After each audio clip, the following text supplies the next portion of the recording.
감사합니다. 우리 말씀 듣기 전에 기도하겠습니다. 하나님 아버지 감사합니다. 우리의 삶 속에 늘 하나님의 말씀이 들려지게 하여 주시고 그 말씀의 등불을 쫓아 따라가는 우리의 삶이 되게 해 주시옵소서.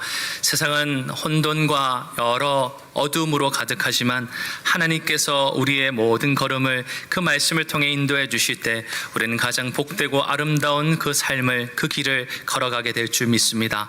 우리 사랑하는 모든 믿음의 권속들 한 분 한 분 삶 속에 하나님 때로는 힘들고 어렵고 고민되는 것들도 많이 있지만 그 모든 순간 속에 하나님 말씀을 듣고 그 말씀을 따라가면 우리에게 진정한 해답이 되고 진정한 생명을 맛보게 될 줄 믿습니다. 오늘도 주님 앞에 그렇게 나아왔사오니 한 분 한 분의 심령 속에 그 귓가에 말씀을 들려주시고 그 말씀이 30배, 60배, 100배의 결실을 이루도록 역사하여 주시옵소서.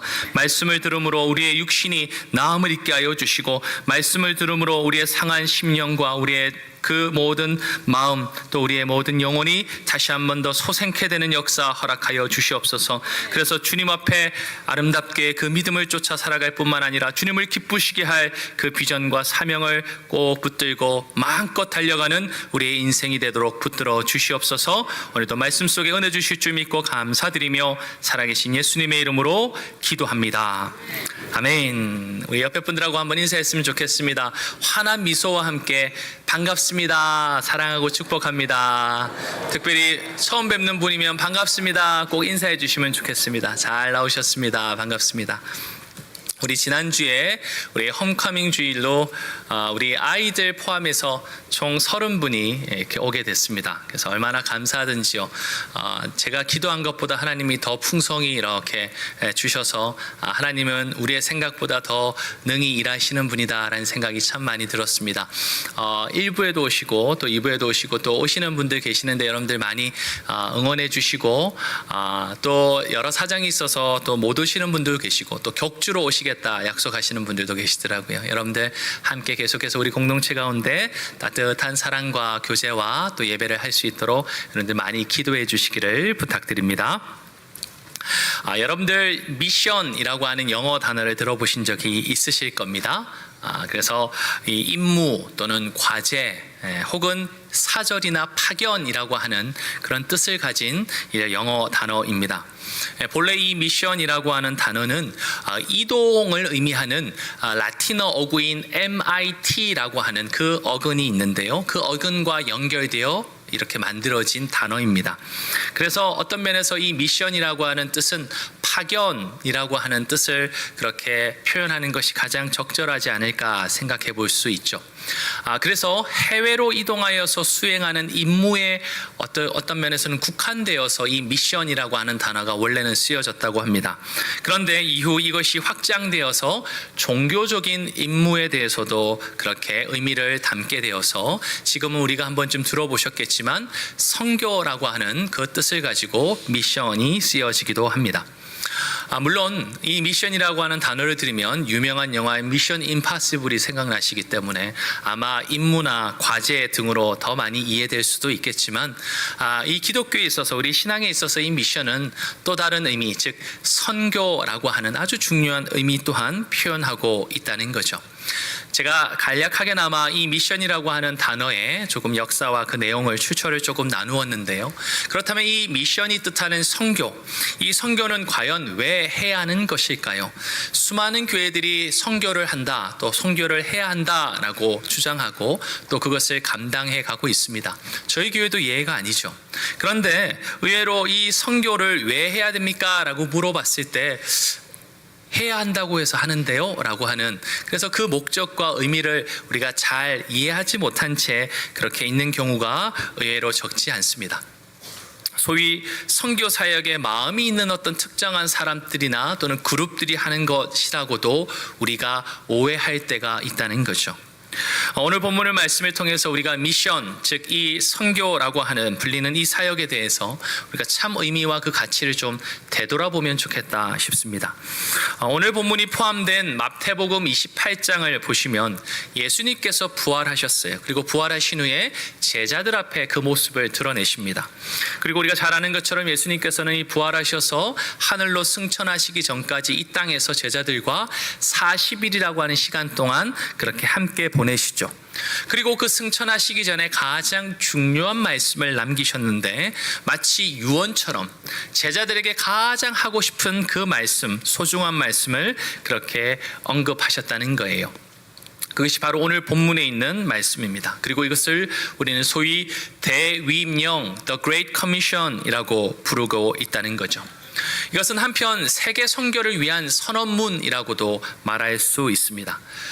많은 신학자들은 이 말씀이 마태복음에도 다양한 말씀이 있죠. 여러분들 잘 아는 산상수훈도 있고요, 팔복에 대한 이야기도 있고 많은 우리가 기억하는 말씀들이 마태복음에 있지만 정말 대부분의 신학자들은 마태복음에서 가장 중요한 말씀을 꼽으라고 하면 그 다른 말씀보다도 오늘 이 대위임령이라고 말하는 오늘 본문의 말씀이라고 다들 인정하고 있습니다.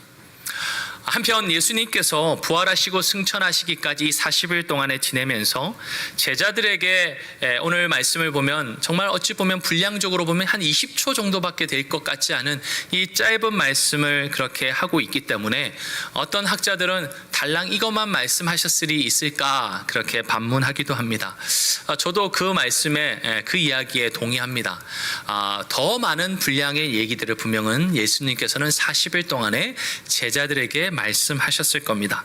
그러나 더 중요한 것은 이 짧은 분량이지만 마태가 이 마태복음을 쓰면서 바로 이 대위임령, 가장 중요한 그 엑기스를 모아서 우리에게 전하고 있다는 겁니다.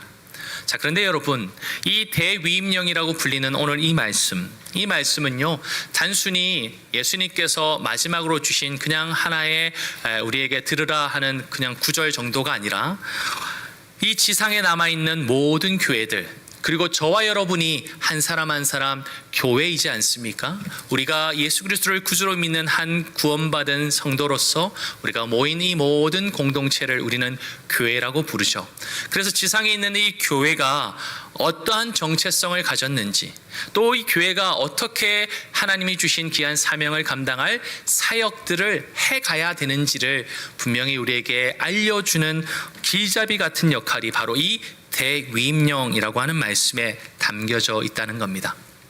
특별히 우리는 자칫하면 교회가 해야 될 어떤 일들로만 생각할 수 있습니다. 제가 아까 잠깐 말씀드렸잖아요. 교회는 어떤 곳입니까? 예수 그리스도를 구주로 신앙 고백하는 한 사람들이 모인 그 모임이자 공동체죠. 그러니까 저와 여러분이 교회이기도 하고 교회를 구성하는 아주 중요한 마치 집을 짓는 벽돌과 같은 구성원이지 않습니까?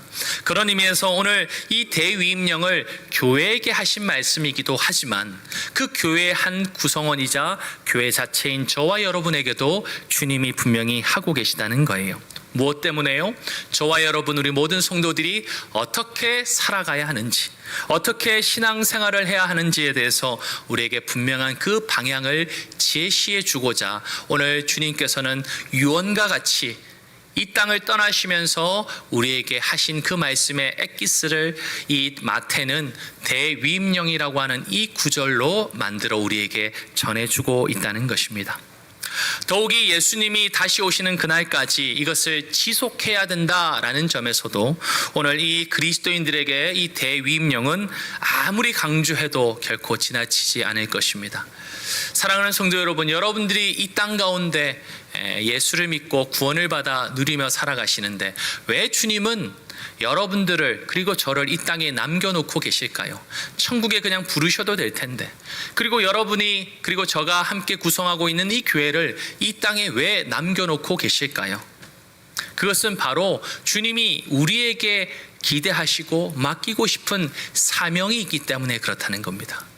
그렇지 않고는 우리가 사명을 다하면 주님도 다 이루었다 말씀하시며 바로 생명이 이제 십자가에서 끝나셨던 것처럼, 그러나 물론 부활하신 것처럼 그분에게도 모든 사명이 이 땅 가운데서 있으셨던 것처럼 저와 여러분에게도 그 사명이 있기에 우리는 여전히 예수를 믿고 천국 가고 이 땅을 떠나지 않고 이 땅에 살아가고 있는 것이죠.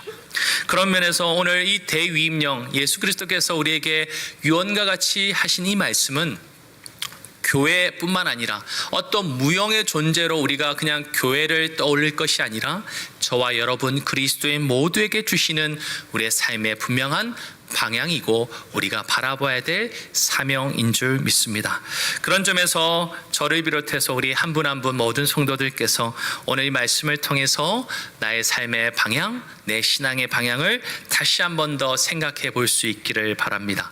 또 무엇보다도 이미 이 명령의 말씀을 잘 아시는 분들은 주님이 이 말씀 속에서 또 숨겨놓고 있는 또 다른 비밀을 깨달을 수 있기를 바라고, 오늘 처음 이 말씀을 듣는 분이 계시다면 그분에게는 자신의 신앙과 삶을 다시 한 번 더 세워가는 큰 초석이 되는 귀한 시간이 되기를 간절히 축원합니다.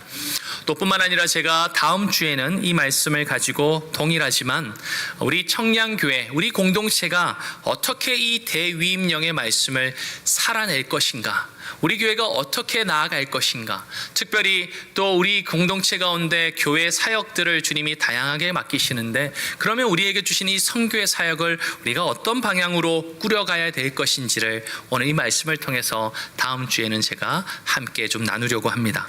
대신에 오늘은 저와 여러분이 이 말씀에 좀 더 초점을 맞춰서 과연 저에게, 여러분에게, 그리고 우리 공동체에 어떤 사명의 이 위임령의 의미를 우리에게 알려주기 원하시는지를 우리가 길을 종긋 세워서 좀 들어보면 좋겠다 싶습니다.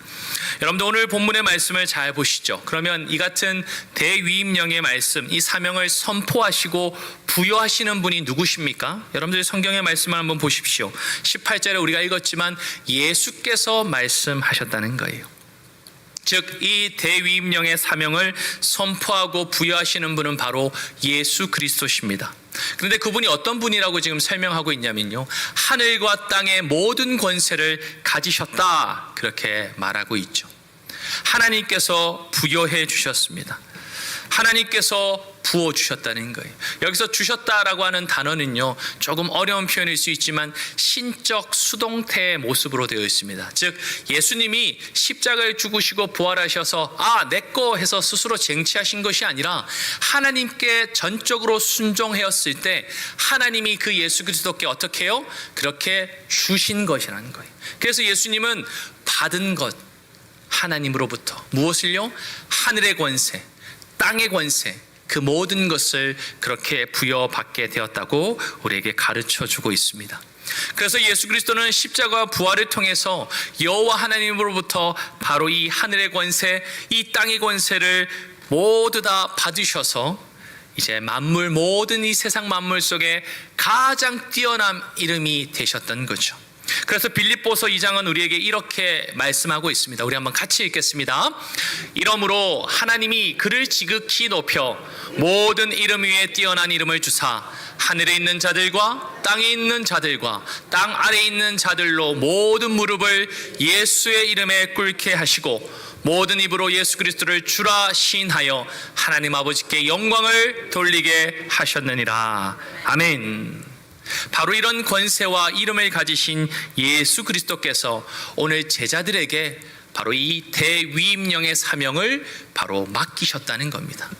그저 우리가 아는 나를 구원해 주신 그 나에게 구원자 되시는 예수님 정도가 아니라, 물론 거기에도 숨어 있지만 그 의미보다 더 풍성하게 오늘 구체적으로 예수님은 하늘의 권세를 가지셨다, 땅의 권세를 가지셨다. 그 모든 권세 아래 바로 우리에게, 주님의 제자들에게 바로 이 대위임령의 사명을 말씀하고 계시다는 겁니다. 따라서 이 대위임령, 즉 세계 선교를 말하고 있는 이 선교 사역은 그저 사람들이 교회에서 행하는 어떤 하나의 활동들, 어떤 사역 정도가 아니라 하늘과 땅의 모든 권세를 가지신 하나님과 동등하신 예수 그리스도께서 저와 여러분, 우리 모든 제자들에게 이 일들을 감당하라고 주신 거란 말이죠. 저와 여러분이 이 땅에 아직도 여전히 예수 그리스도를 믿고 구원받았지만 호흡을 가지고 살아가는 이유가 무엇입니까? 이 사명을 함께 동력하라고. 그것이 때로는 예전에는 열심을 다해서 활동하던 것일 수 있지만 지금은 또 다른 모양으로 기도하고 또 다른 모양으로는 섬기며, 그런 모습으로 우리는 다양하게 이 귀한 대위임령의 사명을 감당해 갈 수 있다는 거죠. 그래서 오늘 이 귀한 대위임령을 우리에게 하늘의 권세, 땅의 권세를 가지신 예수 그리스도께서 저와 여러분에게 명령하고 계시다는 겁니다. 자, 그렇다면 이 대위임령의 내용은 과연 무엇일까요? 오늘 우리가 읽었던 말씀이지만 이 대위임령으로 해당하는 19절과 20절의 말씀을 한번 다시 읽어보겠습니다. 자, 시작. 그러므로 너희는 가서 모든 민족을 제자로 삼아 아버지와 아들과 성령의 이름으로 세례를 베풀고 내가 너희에게 분부한 모든 것을 가르쳐 지키게 하라. 볼지어다 내가 세상 끝날까지 너희와 항상 함께 있으리라 하시니라. 아멘. 오늘 이 두 구절을 보면 긴 문장이죠. 그래서 예수님이 이것저것 여러 가지를 우리에게 명령하고 계시네라고만 생각될지도 모르겠습니다. 그러나 오늘 이 문장 19절과 20절의 문장의 구조를 딱 보면 아주 명확합니다. 예수님께서 우리 제자들에게, 그리스도인들에게 말씀하시는 이 대위임령의 명령은 19절 한번 보여주시겠습니까? 네, 모든 민족을 제자로 삼는 것입니다. 그래서 여기 19절부터 20절까지의 말씀을 보면 총 4가지의 동사가 등장합니다. 그런데 거기서 가장 핵심이 되는, 메인이 되는 동사는 바로 제자로 삼다라는 단어죠. 그래서 오늘 대위임령은 여러 가지 설명들이 덧붙여져 있지만 우리에게 이것을 명령하고 계시는 겁니다. 모든 민족을 제자로 삼으라라고 말이죠. 자, 그런데 여러분, 먼저 오늘 모든 민족을 이라고 하는 단어에 우리가 눈이 가지 않습니까? 예수님께서는요, 이스라엘이나 대한민국이나 이런 특정한 한두 민족에게 제자로 삼으라 표현하고 있지 않습니다. 모든 민족을 제자로 삼으라고 명령하셨다는 거예요. 다시 말해 예수님께서는 주님이 오시는 그날까지 모든 제자들이 감당해야 될 진정한 본분은 제자로 삼는 것인데, 그 제자로 삼는 대상은 내가 원하는 사람 또는 우리 어떤 특정 계층, 민족, 어떤 특정한 부류에 해당하는 사람만이 아니라 어느 누구도 예외 없이 모든 민족을 바로 이 제자로 삼으라 말씀하셨다는 거죠. 그런 의미에서 우리도 제자로 삼으라고 하는 이 대위임령, 이 사명을 감당해 갈 때 우리가 꼭 기억해야 할 것은 바로 우리에게는 익숙치 않은 어떤 문화에 있는 사람, 때로는 우리와 언어가 다르고 피부색도 다르고 우리의 어떤 삶에 너무나 괴리감을 가지고 있는 사람들, 심지어는 내 가까이에 살지만 나와 관계가 안 좋아서 때로는 거리가 있는 사람들까지, 그 모든 사람들을 포함하여 제자로 삼으라고 우리에게 명령하고 계시다는 거죠.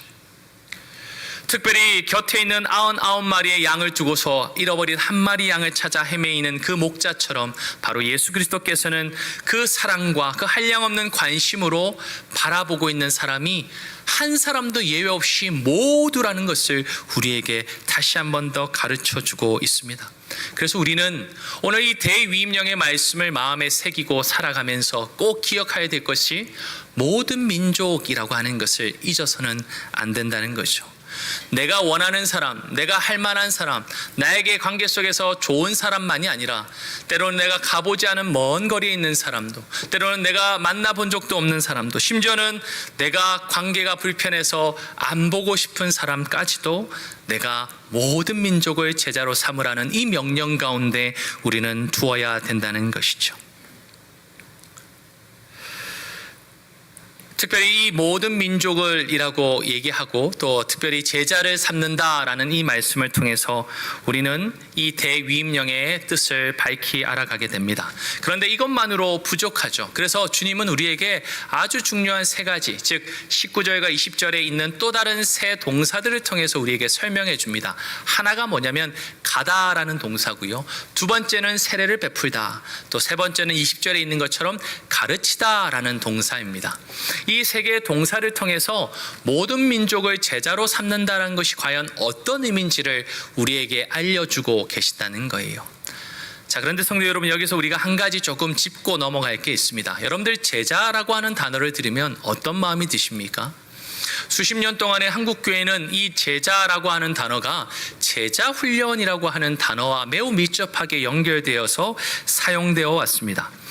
물론 제자 훈련을 통해서 많은 분들이요 예수 그리스도를 구주로 믿는 것뿐만 아니라 신실하게 정말 믿음 가운데 선교도 담당하고 전도도 감당하고 교회를 섬겨가는 좋은 일꾼으로 서가는 모습들을 우리는 곳곳에서 보아왔습니다. 그런데 문제는 이 제자 훈련이라고 하는 것을 통해서 제자라고 하는 단어가 마치 제자 훈련을 받은 사람만 또는 특정한 어떤 부분에서 갖추어진 사람만 제자인 것처럼 우리를 오해하게 만드는 부분도 없지 않았다는 거예요. 그런데 여러분, 그건 전혀 그렇지 않습니다. 성경은 결코 제자 훈련을 받은 사람만이 제자라고 말하고 있지 않다는 거예요. 모든 그리스도인이 제자이라고 우리에게 가르쳐 줍니다. 누구의 제자요? 바로 예수 그리스도의 제자죠. 특별히 앞뒤 전후 관계에 있어서도요 그리스도인이 제자가 되는 것이 아닙니다. 성경은 제자인 사람이 그리스도인이 되었다라고 우리에게 가르쳐 줍니다. 우리 사도행전 11장 말씀인데요, 우리 2절 말씀 한번 같이 읽겠습니다. 바나바가 사울을 찾으러 다소에 가서 만남에 안디옥에 데리고 와서 둘이 교회에 1년간 모여 있어 큰 무리를 가르쳤고 제자들이 안디옥에서 비로소 그리스도인이라 일컬음을 받게 되었더라. 아멘. 지금 예수님을 구주로 믿는 믿고 따르던 제자들이 지금 안디옥이라고 하는 이방 땅에 가서 그 신실한 믿음의 삶을 사니까 거기 있던 이방인들이 그들을 뭐라고 불렀다고요? 제자라고 부르지 않고 크리스찬, 즉 그리스도인이다, 그렇게 지칭해 주었다는 겁니다. 그런 점에서 우리는 그리스도인이었다가 제자 훈련을 받고 뭔가의 과정을 거치면 제자가 된다고 생각하는 그런 오해에 빠지기 쉽지만, 성경은 우리가 예수 그리스도를 믿는 그 순간부터 이미 그분 앞에 어떻게 해요? 제자라고 하는 우리의 정체성이 있음을 가르쳐 줍니다. 뿐만 아니라 그 제자가 제대로 살아갈 때, 제자로서 그 삶을 열매 맺어 갈 때 믿지 않는 주위의 사람들이 부르는 우리의 호칭이 뭐라고요? 제자가 아니라 그리스도인. 그래서 제자는 그리스도인, 이 두 말은 동일한 단어라고 말할 수 있다는 것입니다. 그런 점에서 오늘 대위임령의 이야기, 모든 민족을 제자로 삼는다라고 할 때 이 제자는 결코 제자 훈련을 갖거나 또는 특별한 어떤 과정을 거쳐야만 짜잔 되는 우리의 어떤 신분이 아니라 그리스도를 믿고 그분 안에 진정으로 따르는 자들은 누구나 예외 없이 갖게 되는 정체성이라고 하고 우리에게 가르쳐주고 계시다는 거죠. 그런 점에서 모든 민족을 제자로 삼으라고 하는 이 뜻을 우리가 오해 없이 잘 받아들여야 됩니다. 자, 그렇다면 이 세 가지 그 동사를 통해서 모든 민족을 제자로 삼는 것이 구체적으로 어떤 의미인지를 좀 알 필요가 있습니다. 첫째는 가라라고 하는, 이 가다라고 하는 동사를 통해서 우리에게 말씀해 주죠. 예수님께서는 제자들에게, 저와 여러분에게 go, 가라, 그렇게 말씀하십니다. 왜요? 모든 민족을 제자로 삼는 일은 그들에게 다가가지 않고서 그냥 우리가 자리에 앉아서는 불가능하기 때문에 그렇습니다. 세상 사람들이 스스로 알아서 우리에게 찾아와 주기를 기대하고 또 바랄 수 있습니다. 그러나 그런 일은 정말 쉽지 않습니다. 오히려 전혀 그럴 마음이 없는 사람들을 향해서 잃어버린 양을 찾아 헤매이는 목자의 그 심정을 가지고 우리가 직접 찾아가야 한다는 것이죠. 특히 예수 그리스도께서 아무것도 모르던 우리를, 믿음도 없이 방황하며 어리석었던 우리를 찾아와 주시지 않으셨습니까? 저와 여러분은 그렇게 우리를 찾아오신 예수님 덕분에 우리는 그분을 구주로 믿었고 제자가 되었고 예수 그리스도의 바로 그 이름을 쫓아 그리스도인이 되지 않았습니까? 따라서 우리가 모든 민족을 제자로 삼는 이 대위임령의 사명을 감당하기 위해서 우리가 첫 걸음은 go, 가라라고 하는 이 명령에 반응하는 것인 줄 믿습니다. 그런데 여러분, 이 가라라고 하는 뜻을 단순히 그러면 나는 저 멀리 잘 선교지에 못 가는데 라고만 우리가 오해하고 국한시킬 때가 있습니다. 물론 우리는 가는 자로 갈 수 있습니다. 오늘도 우리 바자회를 하고 있는 태국 선교팀의 17분은 가는 사람이죠. 그러나 그 사람들만 정말 가는 것일까요? 오늘 주님께서 이 가다라고 하는 단어의 의미를 우리에게 좀 더 다르게, 더 풍성하게 가르쳐 줍니다.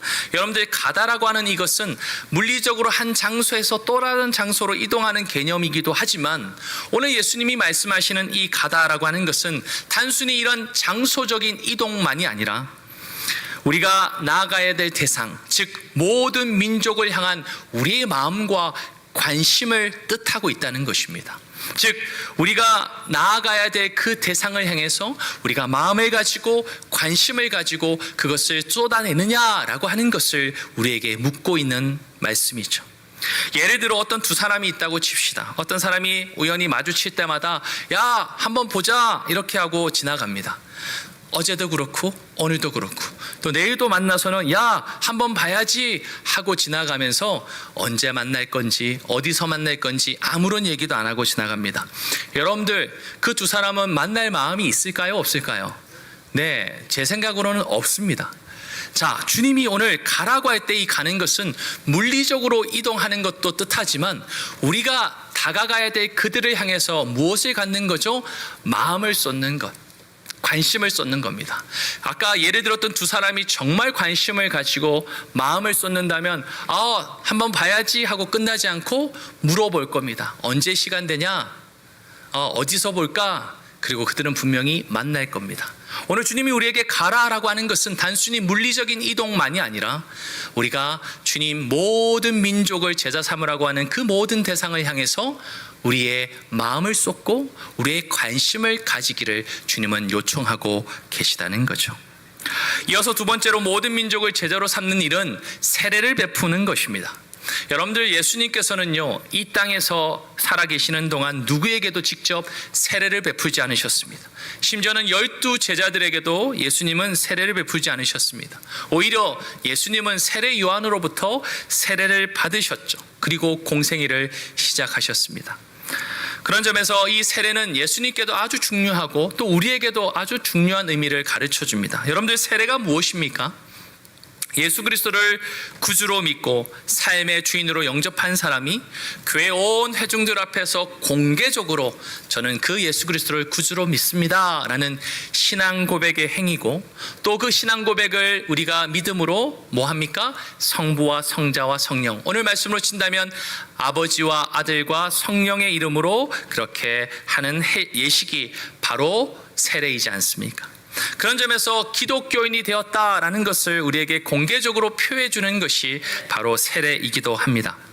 따라서 우리 그리스도인들이 찾아갈 그 대상들, 그들이 어떤 상태가 되어야 된다고요? 그냥 찾아가서 그냥 같이 밥 먹고 얼굴 보고 하는 수준이 아니라 그들이 어떤 단계로요?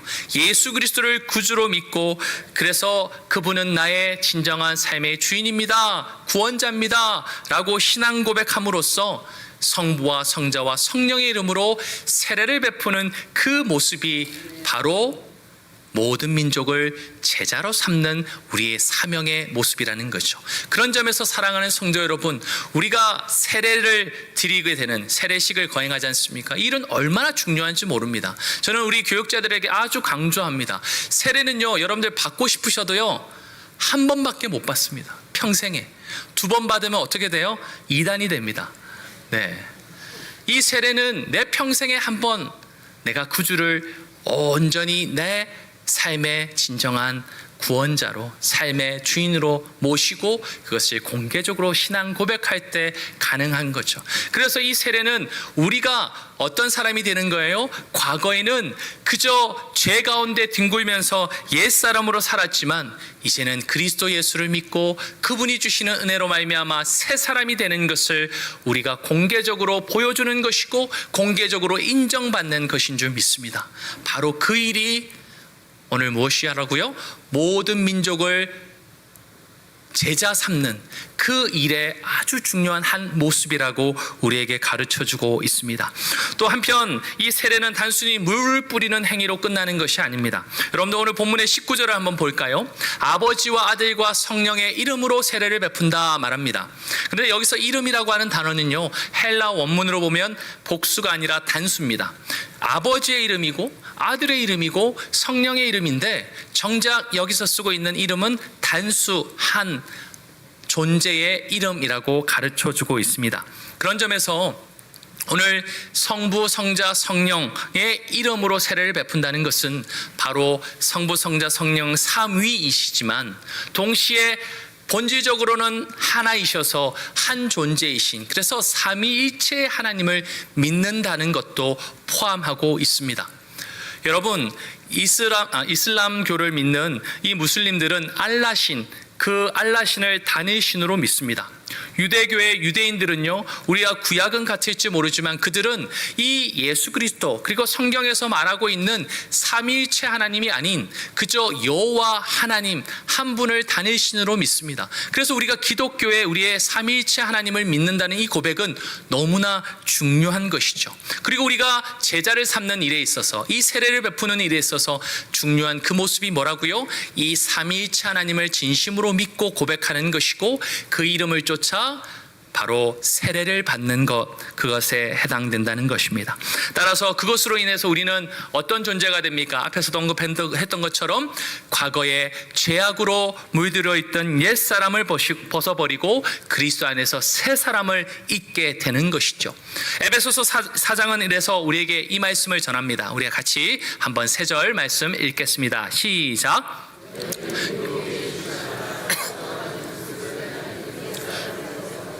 오직 너희의 심령이 새롭게 되어 하나님을 따라 의와 진리의 거룩함으로 지으심을 받은 새 사람을 입으리라. 아멘. 그래서 우리가 세례를 베푼다는 것은 그냥 세례식 한다는 얘기가 절대 아닙니다. 예수 그리스도를 믿고 성부, 성자, 성령 삼위일체 하나님을 온전히 알아 그분을 믿음으로 세례 예식을 거쳐 우리의 신앙 고백을 온전히 나타내는 것이고, 또 그 사람마다 오늘 말씀처럼 옛사람을 벗어버리고 새 사람으로 그렇게 그리스도 안에서 새 존재가 된 그 삶이라는 것을 우리에게 가르쳐주고 확정시켜주는 것이란 말이죠. 특별히 그래서 이렇게 새 사람을 입은 구원받은 자에게는 오늘 그 삶의 목적과 방향이 무엇인지 우리에게 가르쳐 줍니다. 웨스트민스터 소요리 문답 1문에는 뭐라고 말합니까? 사람의 제일 되는 목적, 여기서 사람은 누굽니까? 오늘 예수 그리스도를 믿고 세례를 받아 실제로 믿음 가운데 있는 새 사람을 뜻하죠. 그 사람은 2가지의 중요한 목적을 쫓아 살아간다 말합니다. 하나는 하나님을 영화롭게 하면서 살아가고요, 또 하나 동일하게 중요한 또 하나의 내용이죠. 뭡니까? 영원토록 그를 즐거워하는 삶을 살아가는 것이죠. 따라서 우리가 세례를 베푼다라는 것은 그냥 예식 정도가 아니라 진정으로 우리의 믿음의 근원 되시는 예수 그리스도를 믿고 삼위일체 하나님을 온전히 깨달아 알아감으로 그들이 새 사람이 되고, 그래서 그들은 하나님의 영광을 위해서 살아가고 그분 안에서 주어져 있는 영원한 그 즐거움을 누리며 살아가는 새로운 사람으로 살아가게 된다는 것입니다. 마지막으로 3번째로 모든 민족을 제자로 삼는 것은 가르치는 것입니다. 무엇을 가르칠까요? 왜 가르칠까요? 오늘 20절 말씀은 이렇게 우리에게 가르쳐 줍니다. 우리 한번 같이 읽겠습니다. 20절 말씀, 시작. 내가 너에게 분부한 모든 것을 가르쳐 지키게 하라. 볼지어다 내가 세상 끝날까지 너희와 항상 함께 있으리라 하시니라. 아멘. 오늘 너희에게 분부한 모든 것을 가르쳐 지키게 하라 말씀하십니다. 바로 제자들이 그리스도 그분과 함께 있으면서 보고 배우고 배운 모든 복음의 모습이겠죠. 달리 말한다면 예수님께서 제자들을 데리고 날마다 동고동락하시며 가르치고 그리고 전하고 또 행하셨던 모든 사역들을 말씀하고 있는 것일 겁니다. 그래서 마태복음 4장 23절은 이렇게 얘기합니다. 예수께서 온 갈릴리에 두루 다니사 그들의 회당에서 가르치시며 천국 복음을 전파하시며 백성 중에 모든 병과 모든 약한 것을 고치시니. 이처럼 모든 민족을 제자로 삼는 것은 예수 그리스도께서 행하셨던 가르치고 전파하고 그리고 고치는 이 아름다운 사역 전부를 바로 전하고 가르치는 것이라 말합니다. 그리고 이것을 어떻게 해요? 그 새 사람이 된 그리스도인에게 지켜 행하도록 그렇게 말씀하고 계시죠. 특별히 예수 그리스도께서 행하신 이 모든 복음의 진리를 그저 아는 것에 머무는 게 아니라는 말입니다. 머릿속에 지식으로 들고 있고 나 그거 알아, 예수님이 그거 했다며, 그것이 아니라 지키게 하라는 것이죠. 그것을 실천하고 그것을 순종하며 살아가라고 우리에게 말씀하고 있습니다. 사실 예수 그리스도께서 이 12 제자들에게 바로 친히 그렇게 가르치지 않으셨습니까? 그분이 제자들을 데리고 다니면서 보여주시고 실제로 말씀하여 주시고 함께 더불어 피곤하고 힘든 상황 속에서도 사역을 해가며 무엇이 하나님 나라의 일인지를 친히 경험하도록 이끌어 주시고 실천하시지 않으셨습니까? 오늘 바로 그런 순종과 실천을 통해서 모든 민족의 제자를 삼는 것은 그냥 뭘 해야 되는지를 아는 것에 있지 않고 그것을 매일매일 삶에서 살아가며 이루어가는 것인 줄 믿습니다. 사랑하는 성도 여러분, 주님은 우리에게 대위임령으로 우리에게 약속하셨을 뿐만 아니라 우리에게 명령하셨습니다. 모든 민족을 제자로 삼으라고 말이죠. 그것은 그저 두리뭉실한 애매모호한 말씀이 아닙니다. 가라고 하는 이 말씀을 통해서 내 마음속에 멀어져 있었던 모든 민족을 향해서 내가 관심과 마음을 쏟는 것이죠. 또 주님께서 세례를 베풀라 하시는 이 말씀을 통해 단순히 세례식을 행하는 것에 국한되지 않고 그리스도를 온전히 믿고 삼위일체 하나님을 온전히 깨달아 바로 우리가 새 사람이 되어서 그 안에서 정말 하나님의 영광을 위해서 살아가고 하나님이 영원토록 우리와 함께 하심으로 즐거워하는 삶을 누려가는 것, 그것을 우리에게 가르쳐 주십니다. 그리고 무엇보다도 마지막 주님이 분부한 모든 것을 가르치게 하신 그 약속의 말씀은 단순히 정보를 아는 것 아니라 주님이 행하신 그 사역의 모든 복음의 진리를 우리가 하루하루 부족하지만 살아내고 순종하고 실천하는 것을 우리에게 가르쳐 주십니다. 사랑하는 성도 여러분, 이 대위임령이 저와 여러분의 이 땅을 살아가는 이유이지 않겠습니까? 이것이 우리가 여전히 예수 그리스도를 믿고도 천국 가지 않고 이 땅에서 호흡하고 살아가는 우리의 삶의 이유이자 사명이지 않겠습니까? 주님은 그 자리에 저와 여러분을 부르신 줄 믿습니다. 그런데 여러분, 우리가 중요한 한 가지를 놓치면 안 됩니다. 이 제자로 삼는 일, 이것은 저와 여러분이 먼저 제자가 되지 않고서는 불가능한 일입니다. 모든 민족을 제자로 삼는 것, 가는 것, 세례를 베푸는 것, 또 그리고 가르치는 이 모든 일을 할 수 있는 그 모든 것은 바로 저와 여러분이 제자일 때 그 사명을 감당할 수 있다는 거죠. 사랑하는 성도 여러분, 저와 여러분을 주님이 제자로 부르신 줄 믿습니다. 그리스도인인데 내가 훈련받고 저것하고 이것해야 어떤 그 과정을 거쳐 제자라고 사람들이 얘기해 주는 것이 아니라 예수 그리스도를 믿고 이미 진정으로 그분을 쫓아 살아간다면 우리는 제자이고 그 제자의 삶의 부르심을 오늘 주님은 뭐라고 말씀하신다고요? 너만 살아가는 것이 아니라 너에게 생명 준 대로 바로 모든 민족을 그와 같은 제자로 삼는 삶이라고 우리에게 말씀하고 있습니다. 그래서 사도 바울은 디모데후서에 이렇게 이야기하고 있습니다. 디모데후서 2장 2절인데요. 제가 한번 읽겠습니다. 또 내가 많은 증인 앞에서 내게 들은 바를 충성된 사람들에게 부탁하라. 그들이 또 다른 사람들을 가르칠 수 있으리라. 즉 이 사도 바울은 자기의 제자였던 디모데에게 이와 같이 권면합니다. 네가 배운 이 복음의 일을 다른 사람들에게 또한 잘 부탁하고 가르치면 그 사람이 제자가 되고 또 그 사람이 또 다른 누군가를 가르치는 이 아름다운 선순환이 이루어질 것이다. 그런 점에서 이 대위임령은 저와 여러분이 정말 제자로 살아가고 제자로 성장해 갈 때 비로소 감당할 수 있는 것인 줄 믿습니다. 사랑하는 우리 청량의 가족 여러분, 주님이 우리에게 호흡 주시고 생명 주셔서 이 땅에 주신 이 아름다운 사명, 예수님이 맡기신 이 사명, 제자로서 넉넉하게 감당하시는 저와 여러분 되시기를 주님의 이름으로 축원합니다. 그런데 저가 그리고 여러분이 부족하다는 것을 주님은 결코 모르지 않으십니다. 그래서 오늘 이 대위임령 맨 마지막에 주님은 약속하고 있죠. 우리 20절 마지막 절인데요. 제가 한번 같이 제가 읽도록 하겠습니다. 내가 세상 끝날까지 너희와 항상 함께 있으리라. 아멘. 주님께서 제자로서 우리가 서고 그 제자로서 모든 민족을 제자로 삼는 이 우리에게 주신 사명을 우리의 힘만으로는 감당할 수 없는 것을 너무나 잘 아셔서 주님은 바로 오순절 그 성령의 강림의 때로부터 이 땅에 성령을 보내어 주셨습니다. 오늘 말씀대로 내가 세상 끝날까지 너희와 함께 있을 것이다 하셨던 예수 그리스도께서 하신 그 말씀을 결코 변개치 아니하시고 그 예수 그리스도의 영이신 성령을 보내어 주셔서 예수 그리스도를 믿는 저와 여러분 모든 그리스도인들에게 그 성령을 통해 어떻게 해요? 모든 민족을 제자로 삼을 수 있도록, 그리고 그 제자 삼는 제자로 우리가 아름답게 지어져 갈 수 있도록 주님은 이끌고 계시는 줄 믿습니다.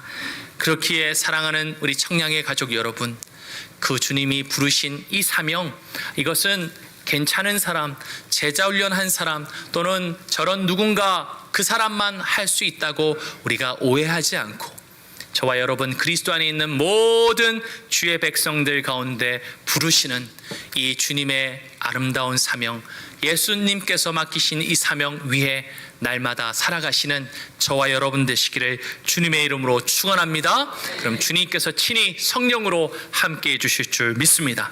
우리 다 함께 찬양 한 곡 하고 우리 기도하고 또 나아가겠습니다.